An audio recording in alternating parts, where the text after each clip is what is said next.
నమస్తే. Welcome to UTV. Assembly budget సమావేశాలు చాలా వాడివేడిగా జరుగుతున్నాయి తెలంగాణ రాష్ట్రంలో. దాంట్లో ప్రతిపక్షం బీఆర్ఎస్ కావచ్చు, అదేవిధంగా అధికార పక్షం కాంగ్రెస్ కావచ్చు, ఈ 2 పార్టీల మధ్య మాటల యుద్ధం బాగానే గట్టిగానే జరుగుతుంది. అదేవిధంగా బీజేపీ కూడా తన వాణిని కూడా వినిపిస్తుంది. ముఖ్యంగా చూసుకుంటే ఏదైతే ఈ సభల్లో జరిగినటువంటి కొన్ని అంశాలు మనం తీసుకుందాం.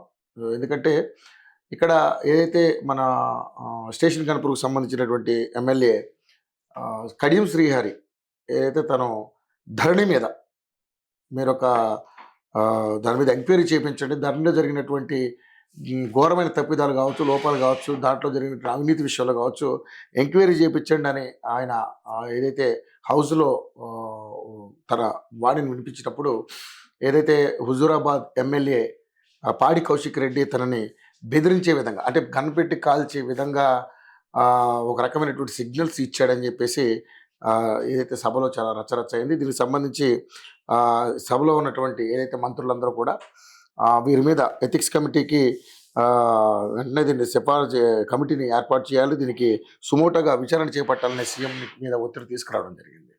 సో మరి పాడి కౌశిక్ రెడ్డి వ్యవహారం ఈ మధ్య మనం చూస్తున్నాం, చాలా దారుణంగా ఉంటుంది, చాలా అగ్రెసివ్గా ఉంటుంది. ఆయన ఎవరి మీద పడితే ఆయన మీదకి చాలా దూకుడుగా వెళ్తున్నటువంటి సందర్భాలు మనం ఈ మధ్య కాలంలో ఆయన ఎమ్మెల్యే అయిన తర్వాత చాలా చూసాం మనం. సో మరి ఇది కేవలం మరి బీఆర్ఎస్ పార్టీకి సంబంధించి కేటీఆర్ సమక్షంలో జరుగుతుందో, లేకపోతే ఆయన సొంతంగానే ఇలాంటి నిర్ణయాలు తీసుకుని ఇలాంటి వ్యవహారాన్ని చేస్తున్నారంటే ఆయన మీద రకరకాల ఎలిగేషన్స్ అయితే వస్తూ ఉన్నాయి. సో ఇదే అంశం మీద మనం మాట్లాడదాం. ఇంకా చాలా సంబంధించినటువంటి కొన్ని అంశాలు కూడా ఉన్నాయి, వాటి మీద కూడా ఈరోజు మనం చర్చిద్దాం. మనతో పాటు ఉన్నారు కపిలవతి దిలీప్ కుమార్ గారు, తెలంగాణ రాజకీయ ప్రముఖులు, అదేవిధంగా మాజీ ఎమ్మెల్సీ, ఇప్పుడు ప్రస్తుత తెలంగాణ రాష్ట్ర ఆర్ఎల్డి రాష్ట్రీయ లోక్దల్ పార్టీకి సంబంధించినటువంటి అధ్యక్షుడు కపిలవతి దిలీప్ కుమార్తో మాట్లాడదాం. నిజంగా సభలో అంటే చర్చకు రావాల్సిన అంశాలలో ఎందుకో పక్కన పెట్టి సొంత అంటే కొంత పర్సనల్గా కూడా మాట్లాడుకున్నటువంటి పరిస్థితి మనం చూస్తున్నాం. ప్రజాధనంతో నిర్మిస్తున్నటువంటి ఈ సభలో సమస్యల మీద పోరాటం పక్కదారిని పట్టించేసి పర్సనల్గా ఎక్కువ వెళ్ళిపోతా ఉన్నారు. ఒకసారి మరి సీనియర్ కదా, ఆయనతో మాట్లాడదాం. మరి ఏ విధంగా ఉండాలి, ఏ విధంగా వ్యవహరించాలి అనే దాని మీద ఒకసారి మాట్లాడదాం. సార్ నమస్తే అండి. నమస్తే నమస్తే రవి. అంటే సభ, శాసనసభ అంటే మామూలుగా అసెంబ్లీ హాల్లో మనం మాట్లాడేది ఏంటంటే ముఖ్యంగా ఏదైతే తెలంగాణ రాష్ట్రంలో ఉన్నటువంటి సమస్యలన్నింటి మీద అపోజిషన్ పార్టీ వాళ్ళు వాటిని గడమెత్తి ప్రజలకు న్యాయం జరిగే విధంగా ఈ అధికార పార్టీ మీద ఒక రకమైన ఒత్తిడి తీసుకురావాలి. అంటే ఒక రకంగా సమస్యలు సాల్వ్ అయ్యే విధంగా అక్కడ చర్చలు జరగాలి.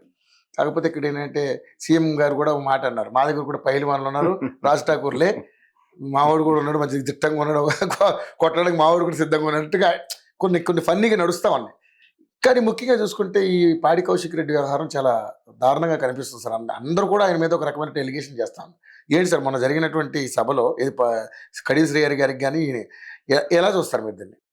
ఒకటి, పాడి కౌశిక్ రెడ్డి గారు ఎందుకో చాలా ఎమోషనల్ కనబడతారు. ఇప్పుడు చిన్న చిన్న ఇష్యూస్ మీద ఫైట్ చేయడం, సర్కాస్టిక్ కామెంట్స్ చేయడం, ఎమోషనల్ గా అగ్రెసివ్ గా కనబడతారు. ఎమోషనల్ కంటే ఎక్కువ అగ్రెసివ్, చాలా అగ్రెసివ్ అవుతారు, మామూలు అగ్రెసివ్ కాదు. సో ఆయన కామెంటరీ కానీ అన్ని మనం ఈ సభే కాదు, ఆల్మోస్ట్ అన్ని సెషన్స్ లో ప్రతిసారి ఏదో కాంట్రవర్సీ ఆయన చుట్టూ తిరుగుతూ ఉంటారు, మనం గమనించాం. అది లేకపోతే ఆయన క్రియేట్ చేసుకుంటాడు. సో అది ఆయనకు సర్వసాధారణం అయిపోయింది. నిన్న కూడా కడియం శ్రీహరి వైపు సైకిల్ చేశాడని, తుపాయి పెట్టి కాలుస్తున్నట్టుగా సూచనలు ఇచ్చాడని అన్నారు. కరెక్ట్ కాదు, మనందరికీ తెలుసు. దాని గురించి పెద్ద చర్చ కూడా ఉంది. కానీ అది ఒక వేదిక, ప్రజా సమస్యల గురించి చర్చించాల్సినటువంటి వేదిక. అపోజిషన్కైనా ఒక గొప్ప ఆపర్చునిటీ, రూలింగ్ వాళ్ళకు కూడా వాళ్ళు చేసుకున్న గొప్ప పనులు ఏంటి, ఏం చేయాల్సుకున్నారు, వాళ్ళ ప్లాన్స్ ఏంటి అని చెప్పడం కూడా వాళ్ళకు కూడా అది ఒక దాని ఏమంటారు, డెఫినెట్లీ అవకాశం. అది తాము ఏం చేయబోతున్నారు, ఏం చేశారు, దాని మీద చర్చ కోసం పనికి రావాలా సభ. ప్రతిపక్షానికేమో తప్పులు ఎండగట్టడానికి పద్ధతి ప్రకారంగా దాని మీద చర్చ చేయడానికి మీరు అన్నట్టుగా అవకాశం ఉండాలి. అంతేగాని పర్సనల్ లిగేషన్స్, పరస్పర దూషణలు, లేకపోతే నువ్వు ఎంత నేను ఎంత అని సీఎం కూడా అన్నట్టుగా నాకు పైల్వాన్ ఉంటే నీకు పైల్వాన్ అంటే పైల్వాన్గిరి కాదు కదా. చిన్న క్లాసిక్ ఎగ్జాంపుల్ ఎట్లయిపోయినాయి అసెంబ్లీలు, పార్లమెంట్లు అంటే, మేము తెలంగాణ ఉద్యమకాలంలో ఒక రౌండ్ టేబుల్ కాన్ఫరెన్స్ పెట్టాం. ఎక్కడ మన జూబ్లీ హాల్ తెలుసుగా మీకు, 2 జూబ్లీ హాల్ పక్క మధ్యలో జూబ్లీ హాల్ అని నిజాం కాలంది, చాలా అద్భుతంగా ఉంటుంది. మా కౌన్సిల్ అదే. కౌన్సిల్ ఒకప్పుడు నేను 2 టర్మ్స్ కూడా మండలి సమావేశాలు అక్కడే. అక్కడ మేము రౌండ్ టేబుల్ కాన్స్ పెట్టి దాని చైర్మన్గా కేశవరావు జాదవ్ ఉండేవాడు, చనిపోయాడు. Professor Keshavrao Jadhav, famous Telangana fighter. అయితే పెట్టి పెద్ద పెద్ద వాళ్ళని పిలిచాం, స్వామి గౌడ్ని, వాళ్ళని వీళ్ళని. ఆ రోజుల్లో ఎంపీగా ఈయనున్నాడు, మధు యాస్కీ గౌడ్ ఉన్నాడు, Congress. Round table to build pressure on, మీ జ్ఞాపకం ఉంటే అది అప్పుడే 42 డేస్ ఎంప్లాయీస్ స్ట్రైక్ కూడా అప్పుడే అయిపోయింది. మా సమావేశంలోనే స్వామి కూడా ఏడ్చాడు, కళ్ళ నీళ్లు పెట్టుకున్నాడు. దసరా పండుగ కూడా మా పిల్లలకు మేము బట్టలు ఇప్పించుకోలేని పరిస్థితిలో ఉన్నామన్నాడు, మీ జ్ఞాపకం ఉంటే. ఆ రోజు సమావేశంలో మధు యాస్కీ గౌడ్ ఇంటర్ఫీర్ అయ్యి 1-2 సందర్భాల్లో ఏదో మాట్లాడుతుంటే కేశవరావు జాదవ్ ఏమన్నాడు వినాలి మీరు. కేశవరావు జాదవ్ ఏమన్నాడు, ఏయ్ కూర్చో మధు, ఏం పార్లమెంట్ అనుకున్నావు అన్నాడు. అంటే పార్లమెంటరీ అంత వాల్యూ ఉందన్నమాట. నేను పార్లమెంట్ అనుకున్నావు అన్నాడు. ఇప్పుడు మనం కూడా ఏంటా కూడా ఏదైనా అసెంబ్లీ అనుకున్నావు అనాల్సిన పరిస్థితి వస్తుంది. జోక్ అయిపోయిందంట. నేను కేశవరావు జాదవ్ గారు నా మాట అందరు నవ్వారు. ఇదేనా పార్లమెంట్ అనుకున్నావా, ఏం ఆడుతున్నావు అన్నాడు. అంటే పార్లమెంట్లో మీరు ఏ విధమైన గొడవన చేసుకోవచ్చు, ఎట్లా అనుకోవచ్చు, ఈ అసెంబ్లీలు కూడా ఎట్లా అనుకోవచ్చు అనేటువంటి ఒక అర్థాన్ని స్ఫురించే విధంగా అట్లాంటి ప్రొఫెసర్ మాట్లాడంటే మీరు ఎంత వాటి మీద మన అభిప్రాయం మారిందో చూడండి. అసెంబ్లీల గురించి కానీ పార్లమెంట్ గురించి కానీ మన అభిప్రాయం మారిపోయింది అసలు. ఇప్పుడు ఏంటంటే తనుకుంటారు అనుకుంటున్నాం, మనం మాట్లాడుకుంటారు, చర్చ చేస్తారు, మన గురించి మాట్లాడతారు అనుకోవట్లా. They will fight. అందుకే పాపం సీఎం అన్నట్టుగా నీ మధ్య ఎంతమంది, నీ దగ్గర ఎంతమంది పైలవాన్లు, నా దగ్గర ఎంతమంది పైలవాన్లు చూసుకోవాల్సిన పరిస్థితి అసెంబ్లీలో. అది కరెక్ట్ కాదు. అది మంచి సహేతుకమైన, సమర్థవంతమైన, ఎఫెక్టివ్ చర్చలు జరగాలి. అదేవిధంగా ఇంతమంది అంటే ప్రజా సమస్యలను వాళ్ళు ప్రభుత్వం దృష్టి తీసుకురావాలి. ప్రభుత్వం కూడా తమ చేసింది ఏంటి, ఏం చేయబోతుంది లేదా వాళ్ళకి సమాధానం. అవేమీ జరగట్లేదు సార్. ఏం చేస్తాము, ఏం చేయబోతున్నాం అని చెప్పట్లేదు. రాజగోపాల్ ఆవేదన విన్నారా? నేను మరీ దారుణం. ఆయన అయితే నేను ఇప్పుడు ముఖ్యమంత్రి రాజగోపాల్ రెడ్డి చాలా చక్కగా మాట్లాడి, నాకు నచ్చింది. అయితే చాలా బాగా నచ్చింది. ముఖ్యమంత్రి నేను నా కొడంగల్ ప్రజలు నన్ను ఆశీర్వదించారు కాబట్టి నేను చేసుకుంటున్నాను, నన్ను ఆశీర్వదించారు కాబట్టి నా సంగతి ఏంటి, మరి మునుగోడు ప్రజలు కూడా నన్ను అడుగుతున్నా, నా పరిస్థితి ఏంటనలేదా? అది రాకూడదు అంటున్నాను. గతంలో మీకు జ్ఞాపకుంటే ఎన్ఎం శ్రీనివాస్ రెడ్డి ఆయన ఒక ఆర్టికల్ రాశాడు ఆంధ్రజ్యోతిలో. రూలింగ్ పార్టీ ఎమ్మెల్యే ఆర్టికల్ రాసుకుంటాడు, ఏమంటాడు, మేము ఉత్సవ విగ్రహాలు మేము పోతున్నాం, ఆఫీస్కి కాగితాలు ఇస్తున్నాం, రెండోసారి కాగితం ఆఫీస్కి ఇస్తే మేము ఏం చేస్తాం, డబ్బులు లేవంటున్నాడు. ఎవరికి చెప్పాలిగా? ప్రజల దగ్గరికి పోలేము, ఎందుకంటే నేను ఇచ్చిన కాగితం ఏమైందంటాడు. అక్కడ పోయి కాగితం ఇవ్వడానికి వీలు లేదు, డబ్బులు లేవు. మేము కేవలం ప్రేక్షక పాత్ర పోషించడానికి ఉన్నటువంటి ఉత్సాహ విగ్రహాలు తప్ప వీఆర్ గుడ్ ఫర్ నథింగ్ అని ఆర్టికల్ రాశాడు రూలింగ్ పార్టీ ఎమ్మెల్యే. అదే పద్ధతిలో నిన్న రాజగోపాల్ మాట్లాడాడు. మరి నా పరిస్థితి ఆలోచన వచ్చింది సార్, ఆయన మాట్లాడాడు, ఇదే చాలా ఆవేదనగా మాట్లాడాడు. మరి మా కాన్స్టిట్యున్సీ ప్రజలు నన్ను గెలిపియలేదా? నేను వాళ్ళ సమస్యలు తీర్చాలా వద్దా? నేను పైరవకారు లాగా మంత్రుల చుట్టూ ఆఫీసుల చుట్టూ తిరగాల? నాకు ఎందుకు పనులు కావట్లేదు? నీ యొక్క కొడంగల్లు సర్దుకుంటే సరిపోదా అనే విషయంగా అది చాలా సీరియస్. అది ఏమన్నానంటే ఇవన్నీ కూడా అసెంబ్లీ ఒక వేదిక. డెఫినెట్లీ ఆయన కూడా ఒక ఐటమ్ బయట పెట్టాడు. అది ఏంటంటే అనుకున్న పద్ధతిలో అందరికీ ఈక్వల్ గా వాళ్ళ ఫండ్స్ డిస్ట్రిబ్యూట్ కావట్లేదు అని అర్థమవుతుంది. అట్లా ఉండదు కదా. డెవలప్మెంట్ అనేది ఈక్వల్ గా రావాలి, సమానంగా అందరికి పంచబడాలి డబ్బులు, బడ్జెట్. అసలు ఒక ఎమ్మెల్యే అనేవాడు పాలసీ మేకరే ఉండాలి తప్ప, పాలసీ మేకర్ ఉండాలి ఎమ్మెల్యే అనేవాడు. పాలసీ మేకర్ కావాలి, పైరవకారు ఉంటాడు. ఆయన అన్నట్టు రాజగోపాల్ అంటే ఆయన బిల్లు క్లియర్ కావాలంటే ఆయన ఆఫీసర్ల చుట్టూను లేకపోతే మంత్రుల చుట్టూ తిరుగుతాడా? దానికి ఆయన ఉన్నది పాలసీ మేకింగ్.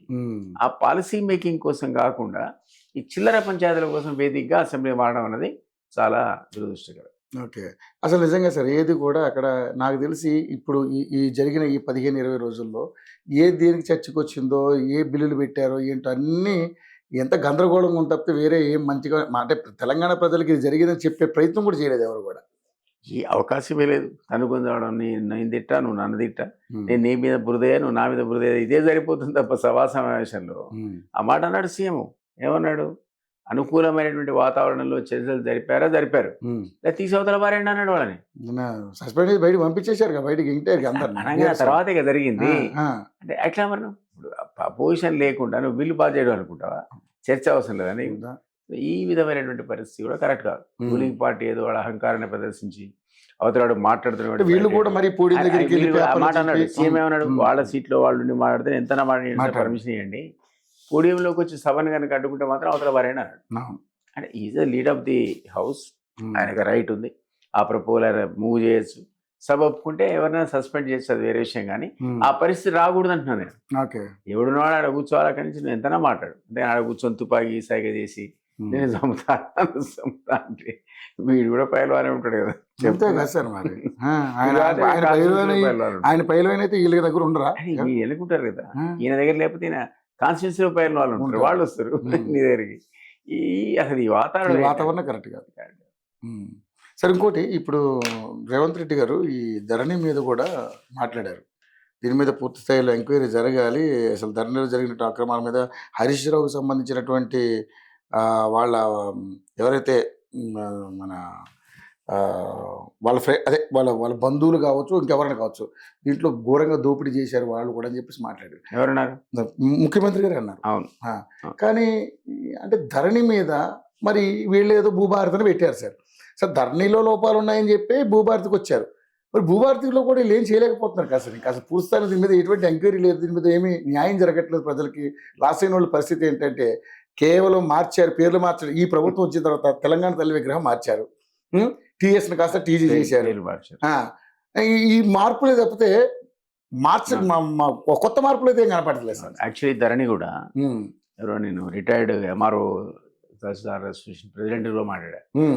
ఊరికే అవుట్ ఆఫ్ క్యూరియాసిటీ ఏంటి పరిస్థితి అంటే, ఆ రోజుల్లో ఈ ధరణిలో చాలా లోపాలు అని అందరూ అనుకున్నాం. ఎందుకంటే రికార్డును సంస్కరించే క్రమం లోపల వాళ్ళు రికార్డులు అప్గ్రేడ్ చేశారు, రికార్డులు సంస్కరించారు, ఉన్నవి ఎత్తేసారు, లేని కొత్తవి తెచ్చారు, భూమి వాడికి లేకుండా చేశారు, లేకుండా వాడికి భూమి క్రియేట్ చేశారు.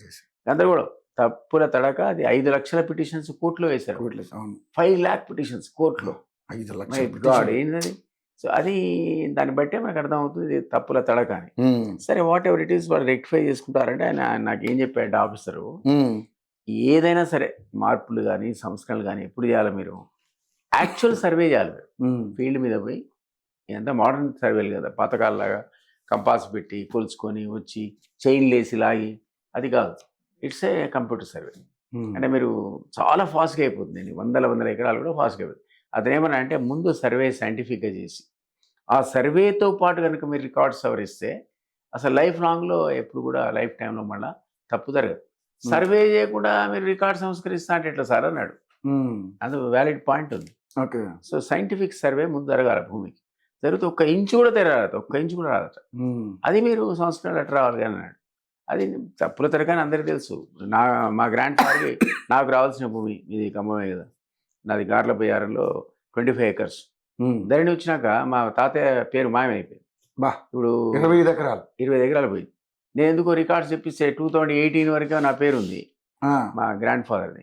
తర్వాత మాకున్న 170 సర్వే నెంబర్ అనుకుందాం, 170A 170K అని కొత్తగా క్రియేట్ అయ్యి ఒడుకో పట్టాలు ఇచ్చారు మా భూమి. నేను ఇప్పుడు పిటిషన్ పెండింగ్ ఉంది, నా కలెక్టర్ది నాదే, నేను మాజీ ఎమ్మెల్సీది, నా భూమి 25 ఎకరాలు ధరణిలో మాయమైపోయిందంటే ఎట్లా పోతుంది సార్ చెప్పండి. ఇప్పుడు కలెక్టర్ దగ్గర పిటిషన్, వాడు రాను, నేను వాయిదాలే పోను, అడ్వకేట్ పెట్టుకున్నా, ఇప్పుడు 4 వాయిదాలని ఐఎమ్ వెయిటింగ్. దేనికి? నా భూమి నాకేమని మీరు పొందడానికి కూడా 4 వాయిదాలే. ఇప్పుడు తుమ్మలాజనతో ఫోన్ చేయించా కలెక్టర్కి, ఇదేందా దిలీప్ భూమిని ఖతం చేశారు మీరు, ఆయన దానికి ఇవ్వండి అంటే ఇప్పటికి కూడా కలెక్టర్ ఇంకా దాన్ని అంటే చేస్తాడేమో, ఇంకా అండర్ ప్రాసెస్ లోనే ఉంది, పెండింగ్ అండి. కలెక్టర్ నా 25 acres నాది, ఎవరిదో కాదు, లేని వాడికి భూమి క్రియేట్ చేస్తారు, ఉన్నవాడిది మాయం చేస్తారు. అది ధరణి. ఇప్పుడు కూడా నువ్వు భూభారతి అంటావా ఇంకోటి అంటావా, సర్వే లేకుండా ఎందుకు చేస్తా ఉంటా నేను. సర్వే సైంటిఫిక్ గా చేసి ఏ సంస్కరణ అనేది ఉత్తర రికార్డు సంస్కరిస్తే ఏం లావండి బాబు, ఉపయోగం లేదు కదా, దానిలో మళ్ళీ నష్టాలు వస్తాయి. సో ధరణి వల్లనే పెద్ద ప్రాబ్లం జరిగింది, భూభారతి వల్ల ఇప్పుడు ఏం పెద్దగా ఒరిగింది ఏం లేదు కదా సార్. ఆ సంస్కరణ ఇంకా జరగలేదు, రైట్ పద్ధతిలో జరగలేదు. ఇప్పటికీ తిరిగేవాడు తిరుగుతూనే ఉన్నాడు. కొత్త కరప్షన్ వచ్చింది. ఒకప్పుడు ఆయన ఏమన్నాడు కేసీఆర్, ధరణి వచ్చిన తర్వాత పారదర్శకత వస్తుంది, జస్ట్ లైక్ దట్ మీకు పాస్బుక్ మీకు ఇష్యూ అవుతుంది, ₹1 మీరు ఇవ్వండి, కలవాల్సిన అవసరం లేదు, ఇవ్వాల్సిన అవసరం లేదు. ఇప్పుడు మీకు తెలుసా 10% అడుగుతున్నారు ఆఫీసర్లు, మీరు 25%, నాది 25 acres అనుకోండి, నా భూమి నాకు ఇవ్వడానికి 2.5 acres మీరు అక్కడ ఇస్తే తప్ప వాడు నాకు ఇవ్వడు. ఆ మాట నేను అనకూడదు, కానీ నేను కూడా ఆఫీసర్గా పనిచేసినోడిని, బాధతో తప్పు ఇది కామన్ మ్యాన్ పాపం, వాడికి ఉంటున్నాడు, వాడి సొంత భూమి వాడు 10 ఎకరాలు అంటే నీ భూమి నీకు ఇవ్వడానికి వాడు 10 ఎకరాలు 10% అంటే 1 ఎకరం ఉత్తనే వాడు ఏంది ఆయన అమ్మట, వీడికి డబ్బులు కట్టాలట, అది ఇస్తే తప్ప కరెక్ట్ చేయట. బా. నీకు భూమి లేదు పొమ్మంటాడు. నాకు రైతు చెప్పాడు, వాడి 10 ఎకరాలు మాయమైపోయింది నాలాగానే. వాడు ఏంది అంటే నా భూమి నాకు ఏంటి సార్ అని తిరుగుతున్నాడు. వాడు అన్నట్టే 1% ఇస్తే, అదే 10% ఇస్తే నీకు ఇస్తా ఉంటాడు అక్కడ ఆఫీసర్. నేను ఆ ఊరు పేరు చెప్పను, ఆఫీసర్ పేరు చెప్పను, బాగుండదు. కానీ అది పరిస్థితి అంటున్న ధరణిది. ఆఫీసర్లు కూడా అలా తగలడ్డారు. ఒక రకంగా ధరణిని తీసుకొచ్చి ఒక్కసారి ఆఫీసర్ లోపల మీరు లంచగొండితనాన్ని పెంచారు. ఇది కరెక్ట్గా, ఇది పారదర్శకంగా ఉండాలి. అసలు ఏ విధమైన కరప్షన్కి తావు లేకుండా ఎవడి భూమి వాడికి సర్వే చేయాలి. సర్వే చేస్తే మీరు ఏమి దానికి మ్యానిపులేషన్ అధికారులు చెప్తున్నా. సర్వే చేసి రికార్డ్ సంస్కరిస్తే అసలు లైఫ్ టైంలో 100 years దాకా కరెక్షన్ జోలికి పోవాల్సిన అవసరం లేదు sir. It is permanent feature. Survey చేయకుండా మీరు ఎన్ని కరెక్షన్స్ కంప్యూటర్ ద్వారా చేస్తే ఏం లాభం అంటారు వాళ్ళు. ఓకే. కానీ నిజంగానే చాలా వందల ఎకరాలు, వేల ఎకరాలు అన్యాక్రాంతం అయినాయి సార్ ఈ విషయంలో.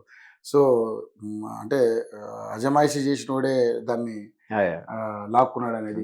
కానీ నిజంగా ఇప్పుడు ఇట్లన్నిట్లు బయటకు తీసుకురాలేమా సార్? ఇప్పుడు కొత్త చేస్తున్నారు కానీ చిత్తశుద్ధి కనపడుతుంది. చిత్తశుద్ధి కనపట్ల పొరపాటున వాళ్ళు నిజంగానే ఏదైనా పని చేయాలనుకుంటే డబ్బులు అడుగుతున్నారు. ఇంత అవినీతి ఎప్పుడు చూడలేవు. రెవెన్యూ డిపార్ట్మెంట్ అవినీతి అని అందరికీ తెలుసు మనకు, కానీ ఇంత అవినీతి లేదంటున్నా నేను. ఫస్ట్ టైం వచ్చింది ధరణి భూభారతి వల్ల. మొదటిసారి విపరీతమైన అవినీతి. ల్యాండ్ వాల్యూ కూడా అట్లే పెరిగింది. వాడు అడిగేది అట్లా అడుగుతున్నాడు. ల్యాండ్ వాల్యూ పెరగబట్టే కదా ఈ ప్రాబ్లమ్స్ అన్ని. అందుకే ప్రాబ్లమ్స్ అన్ని వచ్చాయి. పెరగడంలో వాడు పడితే అంటున్నాడు డబ్బులు. ఈ సామాన్యుడు తట్టుకునే పరిస్థితులు లేడంటున్నా నేను. మనలాంటి వాళ్ళు కొట్లాడతాం, కంప్లైంట్ చేస్తాం, మీకు చెప్తాం, మీరు ఛానల్లో చూపిస్తారు. రేపొద్దున వాడు నేను అడగాల్సిన అవసరం కూడా నేను రెక్టిఫై చేస్తుండొచ్చు. బికాస్ మనం వచ్చాం కాబట్టి లైవ్లోకి. మరి సామాన్యుడి పరిస్థితి ఏంటి? ఎవరి దగ్గరికి పోతాడు? ఆఫీస్ దగ్గరికి పోతేనేమో నాకెంత నీకెంత అన్న పరిస్థితికి వచ్చారు. ప్రతిదీ షేర్ అసలు అది లేదు. 10% మీరు అక్కడ పెట్టండి, డబ్బులు పెడతావా, భూమి ఇస్తావా? మరి రేవంత్ గారు చాలా ప్రతిష్టాత్మకంగా తీసుకున్నారు కదా సార్ దీన్ని. ధరణిలో లోపాలని సవరిస్తాం, భూభారత్తో అన్ని క్లియర్ అయిపోతాయి అన్నారు. వాళ్ళ అన్నదమ్ములు మాత్రం చుట్టుపక్కల సర్ప్లస్ ల్యాండ్స్, గవర్నమెంట్ ల్యాండ్స్ అని లెక్కలేసుకొని పంచుకుంటున్నారు, అమ్ముకుంటారు. వాళ్ళ అన్నదమ్ములు పంచుకున్నారు. ఎదురుకోసారి చెప్పాము. అసలు దాని ఏమంటారు, జోనల్ సిస్టమ్ ఉందో లేదో తెలియదు, కానీ ఇప్పుడు మాత్రం జోనల్ సిస్టమ్ ఉంది. ఏ జోన్కి ఎవడు ఇంపార్టెంటో, ఏ రెడ్డి గారు ఇన్ఛార్జ్ తెలిసిపో వాళ్ళే రాసి పెట్టుకున్నారు అంటున్నాను. దాని పైరవి కోసం వస్తే పలానా దగ్గర ఓ రెడ్డి గారు, ఇంకా ఇంకో రెడ్డి గారు అంటే అన్నలే, అన్నలో తమ్ములో చిన్న అన్న లేదు. మొత్తం అసలు అప్పట్లో 4 బాబు 5 బాబు అనుకుంటే ఇప్పుడు ఊరికి 5 తయారయ్యారు ఇట్లాంటి పైరవి గారు. ఇది అన్యాయం అంటున్నాను. అది రేవంత్ రెడ్డి చూస్తున్నాడో తెలియదు, చూడట్లో తెలియదు, మరి అన్నదమ్ములకు ఫ్రీ హ్యాండ్ ఇచ్చాడో తెలియదు. ఏమంటే నేను రియల్ ఎస్టేట్ నుంచి వచ్చానడా, ఆయన రియల్ ఎస్టేట్ బ్రోకర్ అట. రియల్ ఎస్టేట్ చేస్తే తప్పేంటి అని కూడా అన్నాడు. మరి ఎట్లాంటప్పుడు ఇంకేం మాడతాం మనం? మేము రియల్ ఎస్టేట్ చేసి తప్పేంటి అంటుంటే ముఖ్యమంత్రి ఏం మాడతాం? నువ్వు వెల్ఫేర్ కాన్సెప్ట్లో మనల్ని పరిపాలిస్తావా, లేకపోతే మీ అన్నదమ్ములకి ఎంకరేజ్ చేసి రియల్ ఎస్టేట్ చేస్తావా? ఈ పరిస్థితి చూస్తే రియల్ ఎస్టేట్ చేసేటి అసలు పైసలు లేవు, బడ్జెట్ జీరో, మిగులుది లేవు. కాబట్టి ఏం చేయాలంటే రియల్ ఎస్టేట్ చేసుకోవాలి. అది ఎవరు చేయాలి? చేసేవాడికి నేను ఎంకరేజ్ చేస్తున్నాను అనిపిస్తుంది. అంతే. అదే మీరు నేనంటాం కాదు, మార్కెట్లో మీరు ఒక్కొక్క ఏరియా లోపల ఏ ముఖ్యమంత్రి అన్ననా తమ్ముడా ఎవడించారు కనుకొని మీరు అది చెప్పండి. ఒక్కొక్క ఏరియా కూడా ఉన్నాడు లేడు. రైట్గా డీలిమిటేషన్ విషయానికి వస్తుంది సార్. తెలంగాణలో 119 ఉన్నాయి, బట్ దాని 179కి, అదేవిధంగా 153కి అయితే 179 అన్నారు మన దగ్గర. లేదు సార్, 60 పెరుగుతున్నాయి అంట. 179. అదేవిధంగా 17 నుంచి 26, 27 సంథింగ్ తక్కువ పెరుగుతాయి. ఎంపీ స్థానాలు తక్కువ పెరుగుతాయి, ఎమ్మెల్యే స్థానాలు ఎక్కువ అవుతాయి. 79 అంట. కానీ నిజంగా సార్ మరి డీలిమిటేషన్ వచ్చి ఒకవేళ నిజంగా 33% మహిళా రిజర్వేషన్ ఇవ్వాల్సిందే తప్పదు. 2020 నుంచి మీరు ఇంప్లిమెంట్ చేస్తామని బిల్లు పెట్టుకుంటారు. అవును, ఖచ్చితంగా మహిళలకు 33% మీరు ఇవ్వాల్సిందే. 175 మీరు 79 వచ్చి అందులో 23% మహిళలు, 33% రావాల్సిందే. మీరు ఏం చేయలేరు. సో 60 మహిళలకి పోతాయి. 60 సీట్లు మహిళలు కొత్తగా వచ్చి కూర్చోవాల్సిందే. ఓకే. ఏంటి సార్ దీనివల్ల ఏంటి ఏమైనా నష్టం, లాభాలు ఏముంటుంది? నన్ను అడిగితే మహిళలకు ఇచ్చిందనే, మహిళలే న్యాయం. ఎందుకంటే వీళ్ళని చూసి చిరాకు, వీళ్ళని చూసి చిరాకు ఒకటి, వీళ్ళ కరప్షన్ చూసి కూడా చిరాకు. మహిళలంతా అడ్మినిస్ట్రేటర్స్ ఉంటారు చాలా మటుకు. మీరు అప్రోచ్ కాలేరు. మీరు జెంట్స్ని అప్రోచ్ అంత సులభంగా మహిళని అప్రోచ్ కాలేరు. మీరు దొరకరు. వాళ్ళు దొరికినా వాళ్ళు డబ్బులు తీసుకోకపోతే అసలు మీరు చెప్పింది వినరు వాళ్ళు. మనకు కావాల్సిన వాళ్ళే. కాబట్టి మహిళలు ఈవెన్ మంత్రులైనా, ఎమ్మెల్యేలైనా, రేపొద్దున ఎంపీలైనా, నేను అనుకుంటున్న వాళ్ళు అడ్మినిస్ట్రేషన్లో బ్రహ్మాండంగా షైన్ అవుతారు, సక్సెస్ అవుతారు. మనం ఏదో హెచ్చులకు మనం వాళ్ళకంటే గొప్ప అనుకుంటాం, కానీ మనకంటే ఎక్కువ ఉన్నారు వాళ్ళు. సో రానివ్వండి, వాళ్ళకి అవకాశం పాప రాక వస్తుంది. లోకల్ బాడీలు వచ్చారు కదా, రావడం వల్ల కొంత సమర్థులైనటువంటి సర్పంచులు వీళ్ళని చూసాం కదా మనం. ఇక్కడ కూడా ఎందుకు రావడం, కొన్ని చోట్ల హస్బెండ్ పక్కకి కూర్చేసుకొని ఆయన నడిపిన సందర్భాలు కూడా చూసాం. ఇప్పుడు కార్పొరేటర్ గా మహిళ గెలిస్తే మొగుడు మ్యాచ్ ఇస్తాం వాడు చేస్తున్నాడు, అది వేరు. అది కొన్ని చోట్ల తీసేస్తే కొన్ని చోట్ల సక్సెస్ఫుల్ గా మహిళలు అడ్మినిస్ట్రేషన్ ఇచ్చిన సందర్భాలు కూడా చూసాం కదా. అవకాశం ఇస్తే వాడు మెల్లలేస్తారు. సో అవకాశం రాకనే కదా ఇప్పటిదాకా మహిళలు వాళ్ళ సాధికారత గురించి, ఎంపవర్మెంట్ ఆఫ్ ఉమెన్ గురించి ఇప్పటికీ వాళ్ళు ఫైట్ చేయాల్సిన పరిస్థితే కదా. చాలా రోజుల వరకు వాళ్ళు మీరు బయటికి రాని పుత్రి.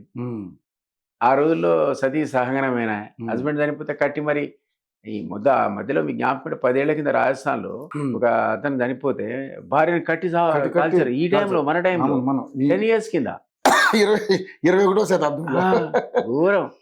అది ఇప్పటికి కూడా అంటరాంతనం. ఊరవతల మనం అయిపోయింది ఎప్పుడో లేదంటున్నాం కదా. కెమెరా పట్టుకొని మీరు తిరిగి చెప్పండి నాకు. ఇప్పటికీ కూడా అంటరానితనం ఉంది. మీరు భోజనాలు పెడితే నేను తిన్నాక నువ్వు తినే పరిస్థితి, లేదా వాడు తిన్నాక వాడి బయట కూర్చేసే పరిస్థితి ఇప్పటికి కూడా ఉందంటున్నా నేను. ఈ సొసైటీలో ఉన్న మనం, నేను అంటున్నా ఉమెన్ కూడా పక్కకే పెట్టాం మనం. వాళ్ళని ముందు తీసుకొస్తే సొసైటీకి కాస్త కోసం మంచిగా జరుగుతుందని నేనైతే చాలా ప్రగాఢంగా విశ్వసిస్తున్నాను. ఓకే, నిజంగా. ఎందుకంటే వాళ్ళు కూడా మనతో పాటు సమాన హక్కులు పొందాలి. అంత ఈజీ కాదు మీరు వాళ్ళని కలవలేరు, నేను చెప్తున్నా కదా. వాళ్ళంత కరప్ట్ ఉండరు, అప్పుడే వాళ్ళకి అంటదు అవినీతి అనేది. డెఫినెట్ గా అడ్మినిస్ట్రేషన్ లో మహిళలు ఉంటుంది. అంత ఈజీ కాదు కదా. మనం పాపం కవిత గురించి ఏమన్నారు పబ్లిక్, మహిళ ఉండి లిక్కర్ స్కామ్ మొగోళ్ళు ఉండొచ్చా? దాని అర్థం అదే కదా, మొగోళ్ళు ఉండొచ్చు కానీ ఈ మహిళ ఉండకూడదని అంటున్నావు కదా. అంటే అది ఇంకా కూడా మహిళలు అంటే కాస్త వీళ్ళు అంటే ముట్టుకోరు, అవినీతి ఎంత తొందరగా వాళ్ళకి అంటదు, మీరు యాక్సెస్ కాలేరు, ఇవన్నీ ఉన్నాయి. సో ఇవన్నీ కూడా ఒక రకంగా అడ్మినిస్ట్రేషన్ వాళ్ళకు కొంతకాలం పాటు పనిచేస్తాయి. సరే ఉన్నవాళ్ళు విపరీతంగా చేసిన వాళ్ళు కూడా చూసాం, అది వేరే విషయం. కానీ ఎక్సెప్షన్ గురించి కాదు, ఇన్ జనరల్ మహిళలు కనుక అడ్మినిస్ట్రేటర్స్ ఉంటే on par with men success అవుతున్నారు, ఇంకా ఎక్కువ ఎక్సెల్ అవుతున్నారు. వాళ్ళది ఇంకా అడ్మినిస్ట్రేషన్ ఎక్కువ ఉంటుంది, పవర్ఫుల్ ఉంటున్నారు. మీరు ఇప్పుడైతే మోడర్న్ యుగంలో వాళ్ళు టీచర్లు అయ్యారు, అడ్వకేట్లు అయ్యారు, తర్వాత జడ్జీలు అయ్యారు, ఆర్మీకి వచ్చారు, పోలీస్కి వచ్చారు, ఫారెస్ట్కి వచ్చారు, యూనిఫామ్ సర్వీస్ లో మహిళలు కడుతున్నారు. ఎన్నో సందర్భాల్లో మంచి పేరు తెచ్చుకున్నారు వాళ్ళు. అది సో కాబట్టి మీరు అన్నట్టు పెరగనేయండి, సీట్లు పెరిగి 33% రానియండి మహిళలు, మన సోదరి మహిళలు సంతోషించవచ్చు మనం అంటున్నాం. ఓకే, కానీ ఇప్పుడు మరి రిజర్వ్ నియోజకవర్గాల్లో కొంత గందరగోళ పరిస్థితి ఉండే అవకాశం ఉంటుంది. అది ఒకసారి కొంత ఇదవుతుంది, అటు మారుతుంది, మహిళకు మారుతుంది, ఎవరికి ఇవ్వాలి ఎవరికి 33% అందులో ఇంక్లూడ్. అది ఆ రిజర్వేషన్స్ సీట్లు కలిపే 33. అవును, విడిగా కాదు, ఓవర్ అండ్ అబోవ్ దట్ కాదు, అన్ని కలిపి 33% ఉండాలి. సో ఉంటుంది, కొంత కన్ఫ్యూజన్ ఉంటుంది. మీరు అన్నట్టు కొన్ని సందర్భాల్లో భర్తలు రాజ్యం వెళ్ళిన సందర్భంలో ఎట్లా అనే క్వశ్చన్ మార్క్ ఉంటుంది. వాళ్ళు సమర్థత ఉన్న హస్బెండ్ కు పట్టుబట్టి ఆయన వైఫ్ కి పీల్చుకునే పరిస్థితి ఉంటుంది, ఆమెను పక్కకు పెట్టి ఈయన కూర్చునే పరిస్థితి ఉంటుంది. అది కొంచెం ఆ ఇబ్బందులు ఉన్నాయి. నేను అనేది ఒక 10% ఉన్నాయనుకున్నా, 90% అయితే ఓవరాల్ సొసైటీకి లాభం జరుగుతుందని నా ఉద్దేశం. ఓకే, కానీ సార్ ఇప్పుడు మనకి మన జిల్లాలని మనం 33 చేస్తేనే గందరగోళం చేశారు ఇక్కడ. మరి ఇప్పుడు ఇంకా పెరుగుతున్నాయి నియోజకవర్గాలు. పెరిగితే ఏంటి ఏమన్నా అంటే ఈ ఖర్చులు పెరగడం కానీ రకరకాల ఇష్యూస్ ఉంటాయి. సో ఇది ఆ భారం కూడా మళ్ళీ సామాన్యుడికి పడే అవకాశం ఉంటుంది కదా. అంతే కదా, మనమే పడితే అల్టిమేట్గా ఏదైనా ప్రజలు ట్యాక్స్ పేరే కట్టాలి కదా. మళ్ళీ వాళ్ళకి కూడా మీ నియోజకవర్గాల లోపల ఎమ్మెల్యే ఆఫీస్, క్యాంప్ ఆఫీస్ పెట్టాలి, వాళ్ళకి స్టాఫ్ ఇవ్వాలి, వాళ్ళు తిరగడానికి అలవెన్స్ ఇవ్వాలి, ఎస్కాట్ అలవెన్స్ ఇవ్వాలి. వెహికల్ నువ్వు పెట్టుకొని ఎస్కాట్ పెట్టుకొని ఏదో 10,000 ఇస్తాడు. అప్పట్లో మాకు ఇచ్చేవాడు ఎస్కాట్ అలవెన్స్ అని. ఎస్కాట్ పెట్టుకోకు, నేను ఎస్కాట్ కోసం 25,000 అదనంగా ఇచ్చేవాడు మాకు. అది ఇంకా 50,000 అయి ఉండొచ్చు ఈ రోజు. కానీ చెప్తున్నా, అన్ని ఖర్చులు పెరుగుతాయి కదా. ప్లస్ చాలా చోట్ల క్యాంప్ కార్యాలయాలు కట్టారు వాళ్ళకి. ఎమ్మెల్యే ఎక్కడ కూర్చుంటే అక్కడే ఆఫీస్ కూడా పెట్టారు. పాపం నేను 2-3 ఈ మధ్యకాలంలో తిరిగి చూసా. వనపర్తిలో, బాగున్నారులో, ప్రతి చోట్ల ఎమ్మెల్యే బ్రహ్మాండమైన, మునుగోడులో బ్రహ్మాండమైన ఆఫీసులు కట్టారు ఎమ్మెల్యేలకి. మరి అవన్నీ కూడా ఎక్స్ట్రా ఎక్స్పెండిచర్ కదా. కొత్త వాళ్ళే ఊరుకుంటారు, నా ఇల్లు లేదంటాడు. అవన్నీ పెరుగుతాయి. ఇవన్నీ ఈ టైప్ ఆఫ్ ఎక్స్పెండిచర్ ఎప్పుడైనా అల్టిమేట్గా మనం కట్టేదే. అది పెద్ద లెక్కలోకి రాదంటున్నా నేను. ఓకే, పెద్ద లెక్కలోకి రాదు. అది విదిన్ గివెన్ బడ్జెట్లోనే కదా ఏదైనా కూడా. ఈ బడ్జెట్లోనే ఇవన్నీ జరుగుతాయి. కాబట్టి ఓవరాల్గా కరప్షన్ తగ్గితే దాని ముందు నథింగ్ అంటున్నా. సార్ మరి ఏంటి సార్ అంటే ఇప్పుడు లాస్ట్ ఫైనల్గా మరి ఇప్పుడు గ్యాస్ కొరత కానీ, పెట్రోల్ డీజిల్ ఇట్లా సమస్యలు మొదటిదాకా మనం చూసాం. గుర్తుగా ప్రజలు చాలా సింపుల్గా ప్యానిక్ అయిపోతున్నారు. ఒక 2 రోజులు పెట్రోలు 4 బంకుల్లో లేకపోయేసరికి అస్సలు మామూలు గందరగోళం అయింది. మళ్ళీ ఇప్పుడు సర్దుకుంది, పర్లేదు, నడుస్తుంది. మరి ఏంటి సార్ ఇంకా యుద్ధాలు అక్కడ ఆపే పరిస్థితి కనబట్టలేదు. అయితే ఇరాన్ నిన్నటి దాకా అసలు నెగోషియేట్ చేయట్లేదు, అవును. అమెరికా వాడు చెప్పుకొని తిరుగుతున్నాడు తప్ప అసలు మాకు నెగోషియేషన్ వద్దే వద్దు. మాకు 2 సార్లు గతంలో చర్చలు జరిపినట్టు అమెరికా మోసం చేసింది. చర్చలు జరుగుతుంటేనే మా బ్రేక్ చేసి మా పట్ల దాడి చేశారు అని అన్నాడు వాడు. అవును. ఫారిన్ మినిస్టర్ ఆఫ్ ఇరాన్ అన్నాడు. మేము నమ్మం అసలు వాడు. మాకు చర్చ ట్రంప్ అన్నాడు అయిపోయింది, మా ఇంపార్టెంట్ వాళ్ళతో వాడుతున్నా, రేపు మాప వారు కొలిక్కి వస్తున్నా, వాడు చెప్పబట్టి వారం అయింది, ఇంకా కొలిక్కి రాలేదు. అదనంగా ఈరోజు పదాతి దళాలు దించాడు. ఇది ఆర్మీ అది ఎక్స్పెక్ట్ చేసింది కాదు. మెరైన్స్ 2008 దించాడు. ఆల్రెడీ అక్కడ 1500 2000 ఉన్నారు, మళ్ళీ 2008 కొత్తగా చేరారు ఇప్పుడు. సో ఈ ఆర్మీ వస్తే రమ్మనండి, వీఆర్ వెల్కమింగ్ అన్నాడు ఇరాన్ విదేశాంగ మంత్రి. మా దగ్గరటువంటి ఇది రెవల్యూషనరీ కమాండ్ ఏదైతుందో, ఇరాన్ రెవల్యూషనరీ కమాండ్ అని IRS ఉంటుంది కదా, అది మోర్ పవర్ఫుల్ అట, మోర్ క్రూయల్ అట, క్రికెట్ వార్ఫేర్ అట. రమ్మని మాడి మస్ అయిపోతారని ఛాలెంజ్ చేస్తున్నాడు. ఇది ఒక ప్రాబ్లం. ఇట్లుండగా ఒక పాజిటివ్ అంశం ఏంటంటే నిజంగా కూడా పాకిస్తాను, తర్వాత Arabia, Saudi Arabia plus Turkey, ఇంకేదో ఈ 4 దేశాలు కూడా ఈరోజు చర్చలు జరుపుతున్నాయి పాకిస్తాన్తో కలిపి. వాళ్ళ లీడర్షిప్ లోపల మనకు వాడు ఎంత శత్రు దేశం అయినా ఈరోజు వాడు వాళ్ళతో నెగోషియేట్ చేస్తున్నాడు ఇరాన్తో, అమెరికాతో. ఎందుకంటే పాకిస్తాన్ అమెరికా మిత్ర దేశం మనకు తెలుసు. సో ఈ 4 కలిసి ఇరాన్తో మాట్లాడుతున్నారు, మాట్లాడి అమెరికాతో మాట్లాడుతున్నారు. ఇప్పుడు ఒక 5 అంశాలు వాళ్ళు ఒక ఆఫర్ కింద ఇచ్చారు. ఆ 5 అంశాలు కనుక అమెరికా ఒప్పుకుంటే అయిపోతుంది. ఆయన 15 అంశాలు ఇచ్చాడు. ఈ 15 అంశాలన్నీ వాళ్ళు ఒప్పుకోవట్లే. అసలు మాకు ఉద్యోగం మేము ఒప్పుకున్నామనే ముందన్నారు. ఇప్పుడు 3 రోజుల తర్వాత ఎక్కడికి వచ్చిందంటే Iran they agreed for 5 issues. ఆ 5 issues సింపుల్గా చెప్పాలంటే ఈ వారు తక్షణమే ఆపాలి, మా మీద బాంబార్డింగ్ చేయొద్దు, తర్వాత మాకు అస్యూరెన్స్ చేయాలి మళ్ళీ దాడి చేయమని, మూడోదేమో మాకు డబ్బులు ఇవ్వాలి, మాకు ధ్వంసం అయింది మాకు డబ్బులు ఇవ్వాలి, ఇట్లాంటిది ఇవన్నీ పెట్టి ఏదో ఇంకో 2 కండిషన్స్ పెట్టి, పాపం పెద్ద కాంప్లికేషన్ కండిషన్స్ కావాలి. సో నేను అనుకుంటా అది ఆ 15లో ఉన్నాయి, 15లో ఉన్నాయి. ప్లస్ ఇరాన్కి అసలు మీకు ఆ కెపాసిటీ లేదు. ఇప్పుడు మిలిటరీ వాడు ట్రంప్ చెప్పినట్టు వాడు వైమానికం ఖతం చేశాడు, నేవీని ఖతం చేశాడు, బూర్లన్నీ సెంటర్స్ను కూల్చిపారేశాడు, వాళ్ళని నిర్వీర్యం చేశాను అంటున్నాడు. అయినా దానికి బ్యాలిస్టిక్ మిసైల్స్ యొక్క శక్తి చూస్తే వాడు నెల అయింది ఇంకా కొట్లాడుతున్నాడు. అసదుద్దీన్ స్టేట్మెంట్ ఇచ్చాడు నిన్న, మన అసదుద్దీన్ స్టేట్మెంట్ అందరి కాబట్టి ఒక్కడే మిగిలిన వాడు కూడా అల్లాహు అక్బర్ అని జెండా వేసుకొని తిరుగుతాడు ఇరాన్ది, ఆ దేశంలో ఉన్నటువంటి పౌరుషం అట్లాంటిది అన్నాడు. మరి అట్లా ఉన్నప్పుడు అంత ఈజీ కాదు. కాబట్టి ఈ 5 దేశాలు కూడా దౌత్యం చేసి ఈరోజు నాకు తెలిసి విదిన్ 5 daysలో ట్రంప్ కూడా వాడు రోజుకు $1 billion ఖర్చు అవుతున్నాయి. ఇప్పటికి 33 billion ఖర్చు అయినాయి. మళ్ళీ $200 billion కావాలని అప్లికేషన్ పెట్టాడు కాంగ్రెస్కి. కాంగ్రెస్ అప్రూవల్ ఇవ్వట్లే. ఇవాళ నిన్న నీకు న్యూయార్క్ స్ట్రీట్స్లో, ఇతర స్ట్రీట్స్ లోపల లక్షల మంది బయటకు వచ్చారు. వీ డోంట్ వాంట్ వార్ అని. సో అమెరికాలోనే నిరసన వస్తుంది. గతంలో కూడా వచ్చింది. ఆయన ఎప్పుడైతే పదవి చేపట్టిన కానీ ఏదో ఒకటి ఇష్యూ నడుస్తుంది, ఏదో లొల్లే. ఇప్పుడు ట్రంప్ కూడా అర్థమైంది వామ్మో ఈ వారు ఇరాన్తో అంత ఈజీ కాదని. అందుకే ఇప్పుడు ఏం చేస్తున్నా అంటే ఇక ఈయన కూడా 5 దేశాలు ఇచ్చింది, ఒక కండిషన్ ఇటు కండిషన్ అటు, ఏదేమైనా ఇక వార్ అనేది ఆగిపోతుంది. నీకు వారం రోజుల లోపల వార్ అవుతుంది. మీరైనా గ్యాస్ క్రైసిస్ లేదు, డబుల్ బుకింగ్. నా ఇంట్లో ఆల్రెడీ గ్యాస్ ఉంది, నేను ఇంకోటి బుక్ చేసిన, ఎందుకంటే నాకు అనుమానం ఇది అయిపోతే నేను దొరుకుతుంది అని. అట్లా అందరు ప్యానిక్ బుకింగ్. నాది డీజిల్ ఎప్పుడు కూడా నేను 3-4 వేలకు మించి చేసుకోను, ట్యాంక్ ఫుల్ చేసుకున్నాను, ఏమో దొరుకుతుంది అని. ప్రతివాడు ఈ పని చేస్తే ప్యానిక్ అది.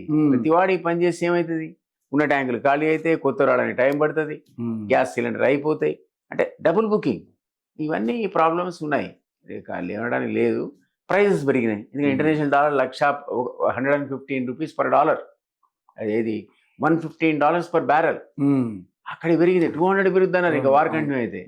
ఎప్పుడైతే వార్ ముగుస్తోంది వారం రోజులు అని ట్రంప్ అన్నాడు, షేర్ వాల్యూ పెరిగింది, బ్యారెల్ ధర తగ్గింది, వార్ అయిపోతుందంటే అంతే కదా. సో ఇప్పుడు మీకు ఆశాజనకంగా పరిస్తున్నది. నాకు తెలిసి విదిన్ 1 week వార్ ఆగిపోతుంది, ఆగిపోవాలి కూడా. ఇది ఎప్పుడు కూడా మనం అనుకున్నది కాదు. ఇరాను ఇజ్రాయెల్ కొట్లాడుకుంటే అమెరికా అనుకున్నాం, కానీ ఇది కాస్త ప్రపంచ యుద్ధం అయిపోయింది ఇప్పుడు ఇండైరెక్ట్ గా. హార్ముజ్ జలసంధి క్లోజ్ చేస్తే 20% of world imported export of అయిపోయింది. అంటే అన్ని దేశాలు తర్వాత వాడు అటు పోయి బాంబులు వేయడానికి బదులు ఇటు మొత్తం దేశాల మీద వేసాడు. Oil producing countries, OPEC countries మీద తీసుకుపోయి ఆల్రెడీ మీద పారేసాడు బాంబు. ఇరాన్ అడుగు పని చేసాడు, ఇటు కొడుతున్నాడు. ఎందుకంటే అమెరికన్ బేసెస్ ఉన్నాయి. సో ఇక్కడ కొడితే అక్కడ కొట్టినట్టే. ఇది ఎవరు ఊహించింది కదా. ఒక్కసారి 5 దేశాలు గిలగిల కొట్టుకున్నాయి, అసలు వాళ్ళని లాగాడు ఇందులోకి.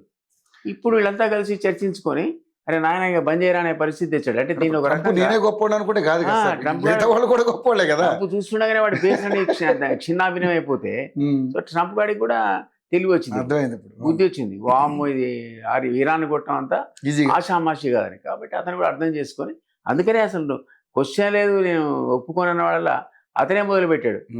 వారి అతి త్వరలో అయిపోతుంది మీరు చర్చిస్తున్నాను. ఇరాన్ కూడా వారం రోజులు చర్చలో మాకు సంబంధం లేదు వాడుతూ అన్నాడు కాస్త నేను ఒప్పుకున్నాడు. Yes we're negotiating through friends, నేను చెప్పిన ఫ్రెండ్స్ టర్కీ, వీళ్ళు Arabia, Saudi Arabia, Pakistan and Afghanistan ఇట్లాంటి దేశాలని కలిసి ఈరోజు మీకు మాకు ఒక రకంగా విముక్తే. వాడి దెబ్బ దేవుడు కానీ మనం ఇక్కడ రకరకాల సంక్షోభంలో ఇరుక్కున్నాం కదా. Everything is link to oil and petrol కదండి. అన్ని ధరలు దాని మీద అది లేకపోతే అసలు మన కూరగాయల ధర 1.5 టైం అయిపోయాయి, ప్రతి వస్తువు ధర 1.5 టైం అయిపోయాయి. వాడెక్కడో కొట్లాడుతుంటే మన మీద ఇంపాక్ట్ అవుతుంది. దీన్ని మరి వాడవారు ఎట్లా అంటాం, మన వారు వాడేవారు కూడా. ఇది హోటల్స్ లో ఇప్పుడు మనకు ఉన్నటువంటి తెలంగాణ కావచ్చు, అది ఇక్కడ ఉన్న టిఫిన్ 35 రూపాయలు ఉన్న ప్లేట్ ఉన్నది ఇప్పుడు 50 రూపాయలు చేశారు కదా. విపరీతంగా రేట్లు పెంచారు గ్యాస్. అసలు వాడు సగం బంద్ చేశాడు, చాలా మంది బంద్ చేశారు. అవును, హోటల్ సగం బంద్ అయిపోయినాయి.